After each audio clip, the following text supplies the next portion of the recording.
two seals, and a walrus. And by the way, since you clicked us, go ahead and hit like, hit subscribe, and click that bell icon. You know you want to. Hey, welcome to Two Seals and a Walrus. I am your co-host, Sean Webb. Today we are again with Navy SEAL Ben Johnson over there kind of leaning like he's, lowrider. What are you trying to say, man? And we got Doug Moulton, who is mid-sip of a drink, whatever he's concocted in the kitchen. It's definitely coffee. Yeah, it's definitely coffee. And today we have with us an amazing guest from the West Coast, so we're going to be a little choppy on the video. George Hodgin, how you doing today? I am awesome, Sean. Thanks for having me on with these lowlifes. Yeah, no problem, man. We're bottom feeders, man. We got to low to get high. George, first question. I heard a rumor you were a Navy SEAL. One to know one. I heard that. Yeah, I know. We come from the same cloth.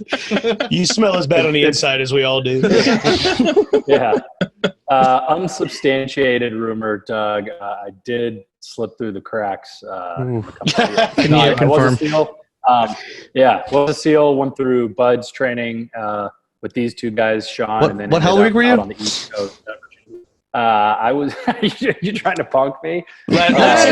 Just curious. What hell week were you? Last hard class ever. It was the last hard one, the last cold one. Yeah, 2-1, baby. Oh wait, was that the one we were in? It's the last hard class ever. Oh, okay. Yeah. It was the last hard class ever. Bump set spike. First cold one, too. Teams are full, thanks.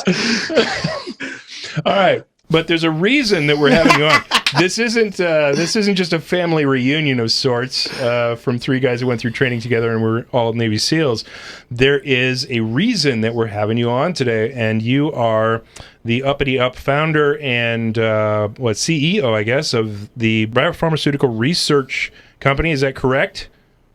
That is correct. I started the business in early 2017, and I'm still running it today. We're in Monterey, California, and our exclusive purpose is to produce federally legal cannabis for scientific research, to look at all sorts of indications. The one that's most near and dear to my heart is veteran health, which I'm sure we'll get into today. But yeah, nice. BRC, we like to call it. Yeah, and so, we at this show are like-minded individuals in that we understand the benefits, especially scientifically speaking, of adding chemicals that have typically been controlled substances here in the United States into our bodies to assist with psychological improvements and mind improvements and being able to improve your health and psychological well-being, et cetera. And so Doug was like, hey, I know that guy. He was on Fox News talking about trying to legalize cannabis for veterans. Let's get him on. And I was like, yes, definitely. Let's do that. So where are you guys on the road of, like, how long ago did you start this? What got you into it?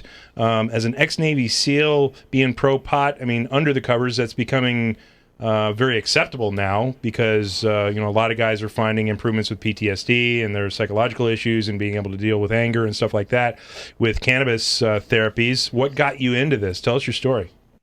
Sure. Well, and first of all, no surprise that Doug and Ben are in need of and are seeking psychological improvement. So I'm curious how that's going for them. I appreciate the question. I appreciate the question, Sean. So I was in the SEAL teams out of the East Coast and the West Coast with Doug and Ben, deployed to Afghanistan and then Southeast Asia as well. And when I left the SEAL teams in late 2015, was getting a graduate degree at Stanford Business School. And a classmate of mine, a fellow special operations veteran, was falling victim to, I would imagine, the stuff that you guys have seen. If you're interested in this topic, it's stuff that we're seeing all across the country, sadly. Veterans are twice as likely to die of an opioid overdose than the rest of the population. This year's veteran suicide number was the highest it's been in 5 years, according to a release from the Pentagon. So I had a friend, another special operations veteran, who was becoming one of those statistics. I was involved in this person's healthcare, and he said to the doctor, "Hey, look, doc, I am absolutely fed up with the opioids and the other drugs I'm being prescribed. A classmate of mine as well. I can't focus in class. I feel like I'm becoming dependent on these drugs. I hate the way they make me feel. And frankly, I'm just depressed and pissed off all the time. I imagine, Sean, as you said, like, this is something that is not unique to my friend. Like, it's becoming more common than uncommon. So I'm involved in this healthcare, and this person says, hey, doc, I'm going to give this medical marijuana thing a shot. Could you just tell me sort of how much to take and where I should get it and what's the best way to do it? Like the same question you would ask your doctor for anything, right? If it's Tylenol or Benadryl or whatever, like, how much do I use? Where is it safe? And the doctor said, like, well, we really don't know. I'm kind of sitting there and I'm like, wait a minute. Hang on. Let me just interject myself. The federal government says it's, Jeff Sessions says it's the same as heroin. But here in California, you can get it delivered to your driveway, and they're saying it cures epilepsy, PTSD, Parkinson's, cancer, menstrual cramps, which I know have plagued Doug for a long time, and everything else under the sun. Empirically.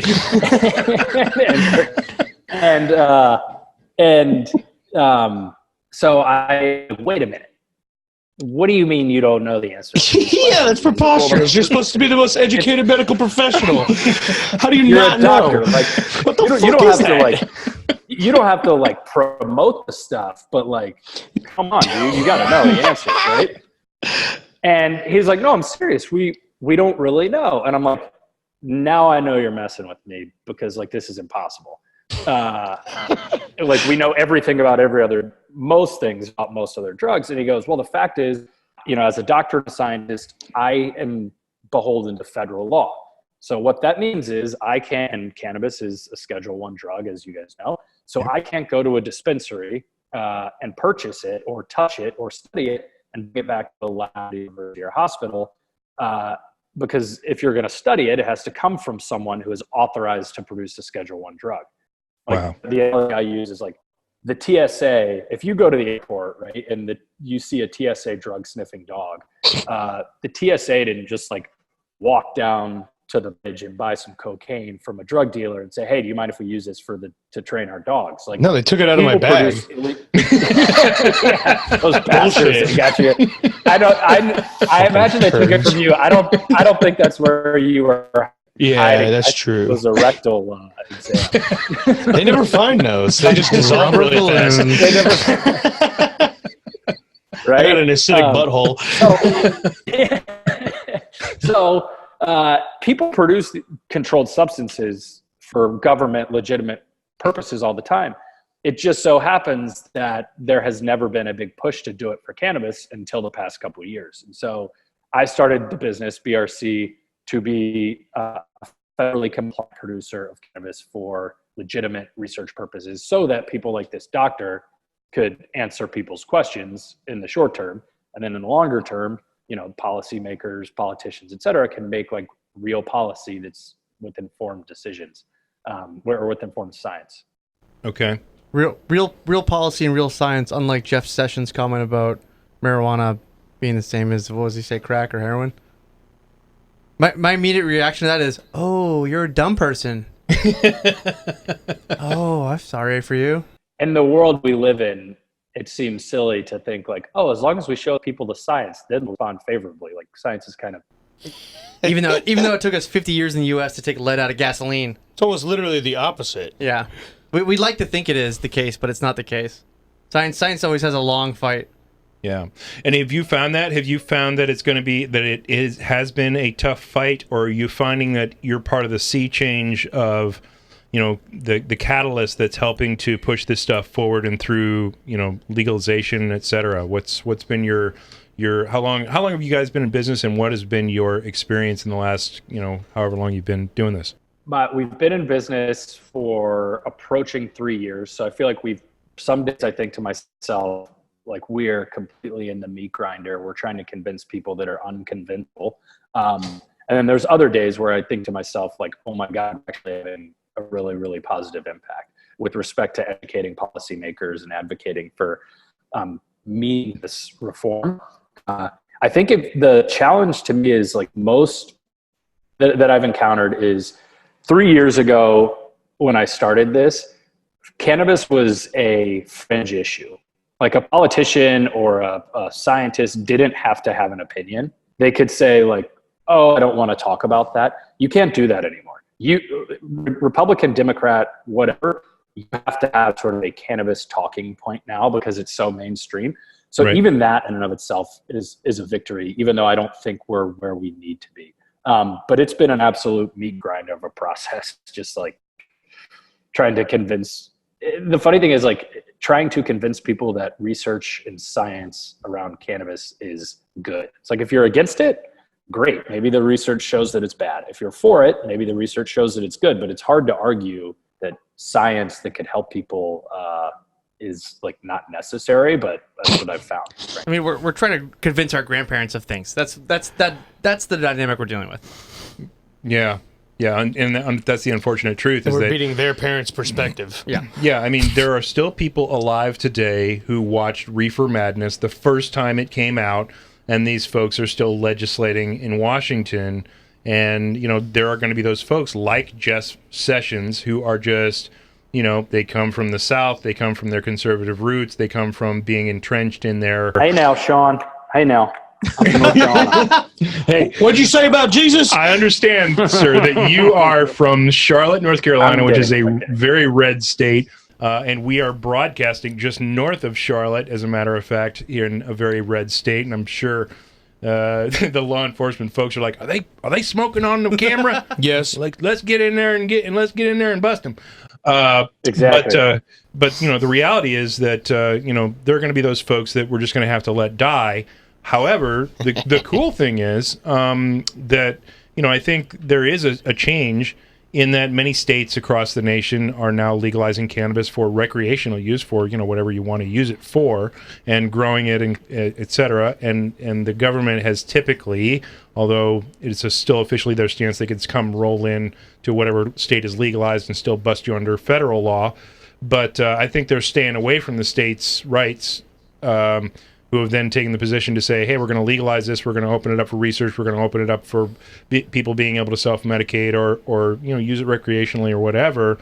So I think that there's come some kind of a sea change there. But I do think it's going to be one of those leaders that is just at the top looking to gain a lot of votes that finally says, let's remove this from Schedule 1.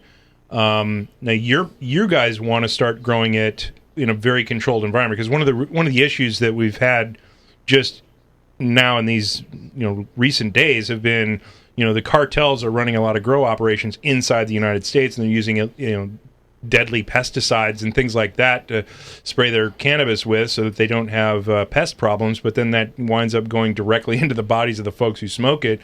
And you guys are basically looking to create a controlled, very scientific atmosphere to create some medical grade, research grade cannabis for treating veterans and other folks, right? Absolutely. So I guess the first thing I would say to that is, I think you're absolutely right. The fact that states are saying, hey, the federal government has said, let's take a more hands-off approach to whatever the states decide. I think with the current administration, states' rights is a big thing, obviously, right? That's a cornerstone for the Republican Party.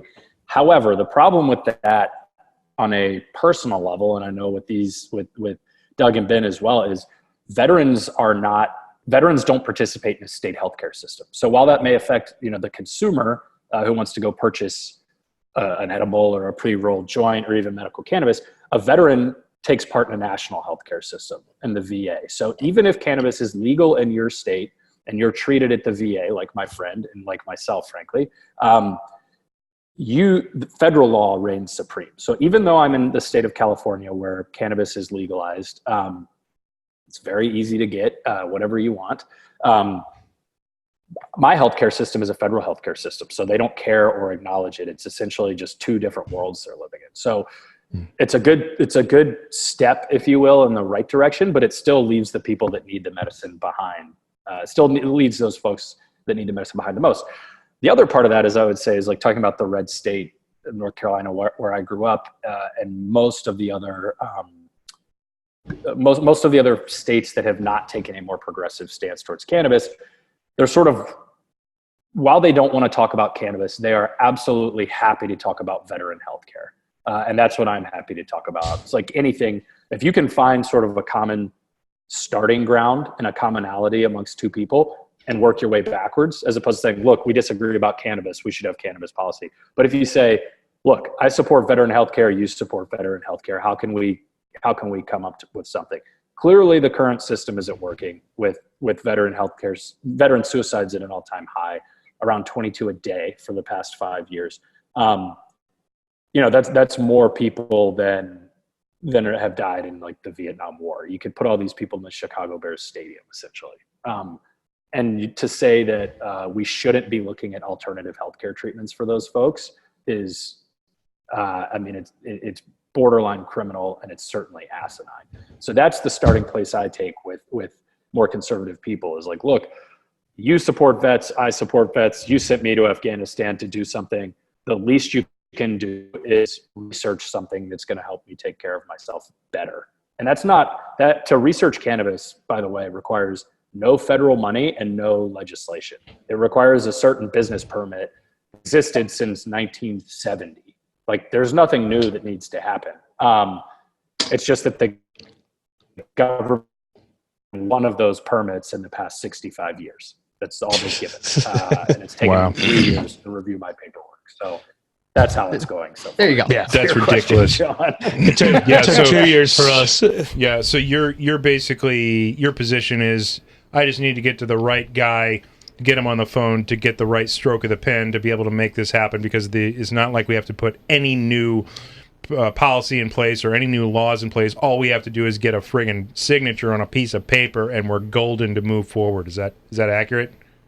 Yes, it so happens that signature has to come from like the Attorney General. So easier said than done. However, this while it is sort of a niche, complex, nuanced issue in the cannabis space,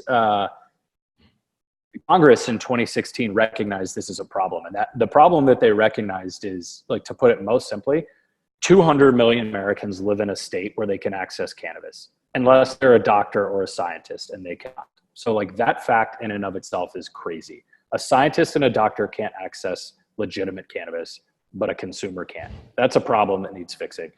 The Congress in 2016 figured that out, and directed the DEA, said to the DEA, make this right. And the DEA, which is the U.S. Drug Enforcement Administration, they're the ones that regulate everything having to do with controlled substances. The DEA said, we agree, we're going to license multiple people to produce cannabis for research. A number of groups or people applied, myself being one of them. For 3 years, nothing happened. And they said, we're working, we'll call you, don't call us. We're working on it. Yeah. It's like, Can't even get a text back. Can't even get, something, a DM, nothing. Dick pics, guys. Anything. Just like acknowledge I exist. So fast forward, Attorney General Barr is getting confirmed by the Senate earlier, I guess, this year. And numerous senators, Republican and Democrat, said to him, this is crazy. The organization you're about to take over has had paperwork from people who want to do the right thing and go through this miserably complex process of producing a controlled substance with the DEA permit. Do you promise that you will review those permits and move the program forward? And he said yes. Multiple times he said yes, written, verbal, TV, write it, whatever. Like, he was under oath and he said it. Right. I am going to take the man at his word. And then in August, so whatever, 30, 45 days ago, the Department of Justice formally instructed the DEA, issue these permits, enough messing around already, make this happen. And I think with the vaping crisis, we're seeing, like you alluded to, Sean, like, we're seeing the need for meaningful research. There has to be a federal regime and method to study cannabis. Otherwise, like, this is not going to be the end of it, right? The vaping stuff is not going to be the end of it until people have regulation, until they have quality controls, like any other medicine you would take. And so I think unfortunately, people dying and becoming sick through the vaping crisis, it's elevated the importance of this. I hope that if there's a benefit that can come out of it, it's that people take seriously the need to do really thorough research with cannabis. Wow. Well, I got to tell you, your existence was brand new to me as of like a week ago, or when we started talking about this and started talking about doing this show. And I thought, what better of a person? Because I know Navy SEALs, they have a rep of being very dangerous, deadly people, but basically their mission in life is to go in and help folks. And I think you being positioned in the top slot in this type of a company that is looking to, at least release some of the restrictions on the ability to do cannabis research, and you stepping into that role is an awesome thing for you to do into continuing your mission in helping people. Because we, from an anecdotal story, from a word on the street, from the people that we know, from our own lives, understand how beneficial this stuff can be. And so I got to applaud you for stepping into this role and fighting the good fight to take this over the finish line. Well, thank you very much. I really appreciate that. I think it's funny the way you started that off by saying, like, we have this really perception of sort of like the big scary Navy SEAL that is very capable of violence and very capable of hurting and killing the enemy and very driven. But, then you meet folks like Doug and Ben who are like balding, slightly overweight, not as tall or strong as you thought. And then you're like, wait a minute, there's something to these guys. But in all seriousness, I think and hope that I'm the right person. I think I'm the right person for this.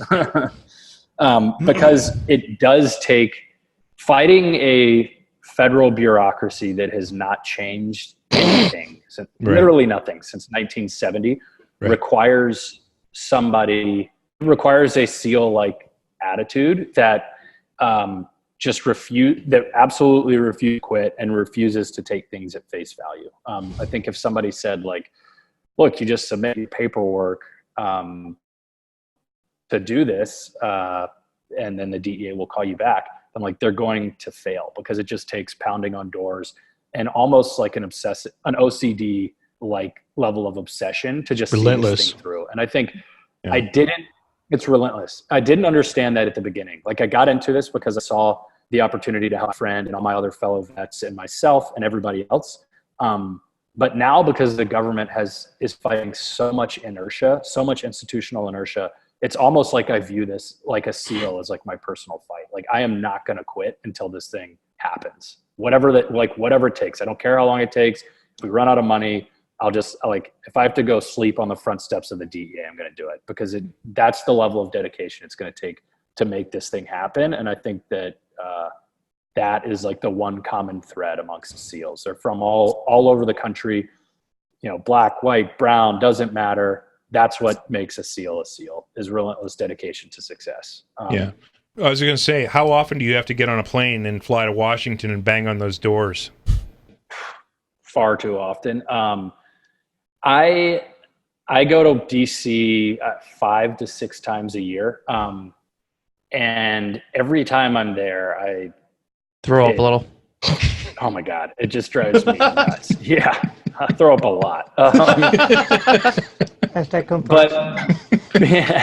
But what I do get energized by, what does really excite me and sort of reinvigorates me until the next trip, is like finding the way to sit down with a congressman or woman is the hard part. Like going through the staff and the briefs, and that takes time and effort and is so hard. But once you get to them face to face and you literally tell them, hey, did you know that a scientist can't research cannabis in this country, and 200 million Americans live in a place where they can take it? And by the way, the infrastructure already exists to do this and it costs no money. Like, I need your help. As soon as they hear that pitch, they say, oh my God, this is so stupid. Like, this is not immigration or gun control or the environment. Like, just let's grow some pot to study it, for the love of God. Is it pretty bipartisan as far as you found? It is. So as of about a month ago, there were, in the past 2.5 years, there have been 18 bicameral House and Senate bipartisan letters written to the DOJ and the DEA saying like, what the hell is going on? Why the hell are you not letting people grow? Like, it's easy, right? Just grow some weed for research. And this is people like Orrin Hatch, who is, like an 80-year-old, he's since retired, but like an 80-year-old Mormon, and then like a 25-year-old Democrat, right? Like, it runs. It's preposterous. Not a long party. It's preposterous how pervasive marijuana is in the culture. It's crazy. So have you thought, I know you're probably thinking strategically, you have the Mitch McConnells who will, preach one side and then legalize cannabis, or not cannabis, but hemp growth in his own state for the, the financial benefit. Have you thought about reaching out in your own red state of North Carolina to say, hey, let's have a powwow with the red side and maybe, have a conversation about this, that, we've got multiple special forces guys that you send over to, the dirty places of the world to do your work, and we do it. And now we want a little support on the back end. Have you made those type of inroads in the red states, senators and whatnot, to be able to get to? Because those are going to be the easy folks who Barr's going to pick up the phone call for when they give him a call, right? Is if you get a Mitch McConnell making a cell phone call, Barr's going to pick that one up, and he's not too far.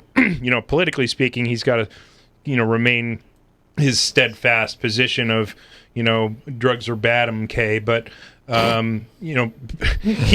he's at the point that he's legalizing hemp in his own state, and it's not going to be too much of a push to get him to say, okay, so for the veterans, for the special operations folks, for these SEALs who are asking for it, let's open it up for research. Have you guys tried those inroads, and what have your results been? Yeah, we absolutely have. So Senator Tillis, one of the Republican senators from North Carolina, is a co-sponsor of something called the MEDS Act, MEDS, which is on the Senate Judiciary, and it forces the DOJ and the DEA. The DOJ is the parent agency of the DEA.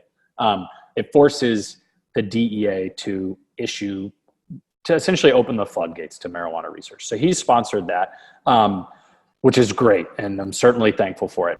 I like Tillis. I got to tell you, and being a red state North Carolina guy, who actually, I will admit, voted for Obama.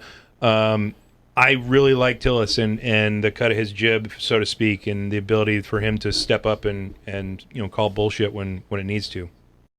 Absolutely, and he's like, he came from business, he came from private industry, so he's a reasonable guy, right? Like, his entire life professionally has been consensus over business issues, whereas I feel like a lot of the politicians in Washington, started when they were 19.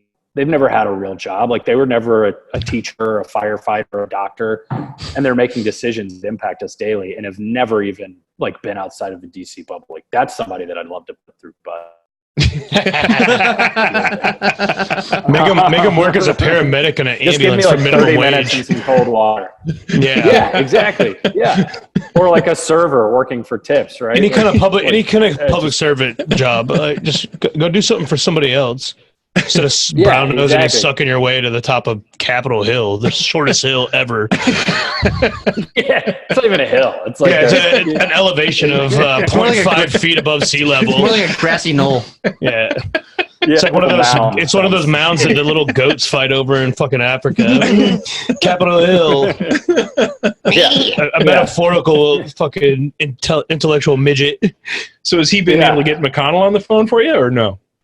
That I don't know. I think this is not about Tillis, certainly, but sure. I think that most politicians have such limited time or political favor and bullets to spend that using it on a fringe or niche issue is a really hard ask, right? Like, they're going to wait, they're going to use it and say, hey, can you have Trump endorse me in an election or something like that? Like, to say, hey, can you make the DEA do its job, please? Is that's a hard sell. I mean, honestly, I've tried. I don't know if they've done it. Who knows? That could have been the straw that broke the camel's back and forced the DOJ to make this directive to the DEA in August. I don't know. it's as somebody, and I know these guys would probably echo this, like somebody that has buried friends for this country and nearly died for it multiple times. It's really disheartening that your own government won't even like do something that they said they would do, or that they Preach. Yeah. Well, preach. Like Preach. it's not hard. Yeah. George and I connected. When did we meet up last? Like a year and a half ago. Yeah. And I was telling him, really like my first time ever having edibles. So I have a neck injury, and I'll caveat I had edibles from a state that it was legal, yada yada yada. But I injured my neck probably 8 years ago, and like consistently once a month. So I got 2 degenerative discs, my C6, my C7. There's a bone spur and a bone impingement, and so basically it'll lock up my nerve there, and I'll walk around for 3 or 4 days like I got into a car wreck. Pretty much once a month for the last like 8 years. I had edibles, and I was telling George this, and I realized for the first time in 7 years, I didn't have a nerve flare up, and it lasted for 11 months for the first time in 7 years. Wow. And I'd been in physical therapy for probably a year and a half for my neck, off and on. And so it was Can really you like your doctor, right? Like that's such a powerful story, and like one that needs to be heard. And you're essentially what the government to you, Doug, right now, without allowing marijuana to be researched. They're saying, hey, Doug, I'm really concerned about the long-term health effects of you using marijuana, so we're not going to research it. But I'd love for you to have these Percocets and Vicodins. Good luck. Yeah, which I've said no to everything. Dilaudid drips. What? Dilaudid drip. Yeah. I mean, they've tried to offer me a lot of things, and I've said no. And the only thing that has ever given me relief has been actually edibles for my neck. And so it's what I hear is, all right, cool, I'll figure it out. Which, it isn't right. We just need to be loud enough until the right thing is done, until everyone's on the right side of history. Yeah, and I gotta say, as an outsider looking in, as the only non-SEAL on this whole fucking podcast right now, so I feel like an idiot. But here's the thing: as a guy looking from the outside in, I gotta say, you guys are in a great position to catalyze the change that needs to occur, because everybody loves Navy SEALs. Everybody listens to them. Like when a book comes out, it automatically goes to bestseller a lot of times, so we got to do a book, by the way. But I mean, when you speak, people listen. And especially when folks in the red states who have been historically resistant to legalization of cannabis and legalization of research for cannabis, things like that, when SEALs speak, red states listen.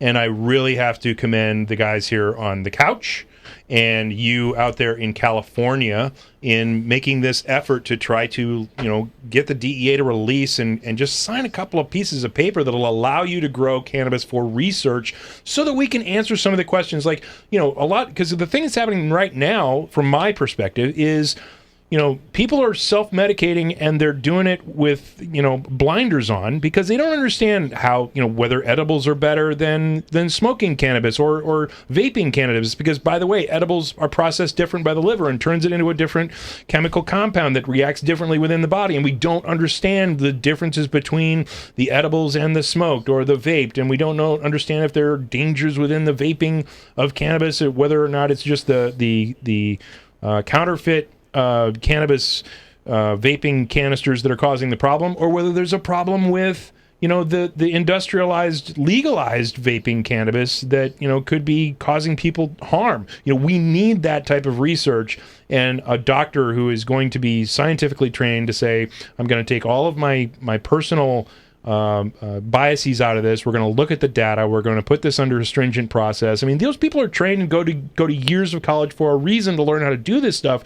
For not allowing those folks to be able to get this chemical compound and say, what does it do in the body, with all of the things that could to take us off track and off the path of truth removed, what is the data going to release to us, I think is an amazing mission that you've taken on. So thank you very much for that. Thank you. And to follow up on your point, Sean, I think it's a very good one. It's just like the current state of affairs is untenable. There is no way that we're going to just all of a sudden stop using cannabis. So the question the government has to ask itself is, are we going to allow people to research it so we can protect the most people and get the most good and benefit out of it? Or are we going to continue to just ostrich and put our head in the sand? The thing that like really pisses me off, and I think this gets a lot of sort of red state folks going as well, because it's a business issue and they're typically pro-business. And again, as somebody who fought for the American dream, and it freaking kills me, the Israelis, the Canadians, the Europeans have all said they're running circles around us, right? Laughing their way to the bank, creating intellectual property, pharmaceutical drugs, that are pharmaceutical quality cannabis drugs that are going to help tons of their own citizens. Guess what? They're going to be the ones creating the jobs and creating taxes and creating intellectual property around it. That should be Americans, right? Like my business here, like the lab you see behind me, cost around $1 million to set up. That we've that one shelf in this local. I could have done that. Yeah, that's a very easily from Home Depot. Wait a minute, did I get took by the contractor? He said this was a nice shelf. He sold me some weed. Shelf. Jose from Mexico sold me some weed and then built my shelf for a nickel an hour. Hey, that's all my IKEA cabinets. That's all very nice. That's all very nice equipment right there. Yeah, it's got wheels. Look at them caster wheels. Is that extruded? All right, George. Well, look, I appreciate your time today. I know you're up against a hard stop here, but I would like to reserve having you on in the future if that's okay with you. And especially if you're coming back to see family, you got to let us know. We're going to come up here into the studio live, and we're going to have a good old time not smoking cannabis here in the state of North Carolina because it's illegal. But I will. We want to talk about the science with you live. And pick this conversation up at a future date, and especially keep us appraised of any updates that occur with what you're doing and what the DEA is doing, and whether or not those papers get signed. We want to hear about it first. Let us know. Send Doug a text or whatever it takes. Carrier pigeon, yada yada yada.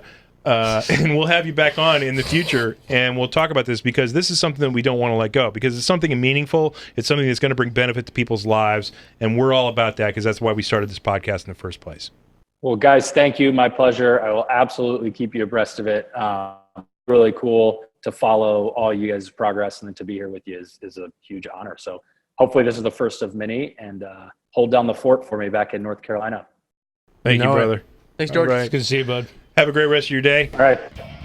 Okay, so if you'd like to keep up with George on Twitter, you can find him at GB Hodgin. That's GBHODGIN. And visit biopharmaceuticalresearchco.com to learn more about what the company is doing to advance cannabis research, and read about his fight to knock down barriers to research in the Wall Street Journal and CNN.com, etc. See you next week with a new episode. We're out. Peace. Share this shit.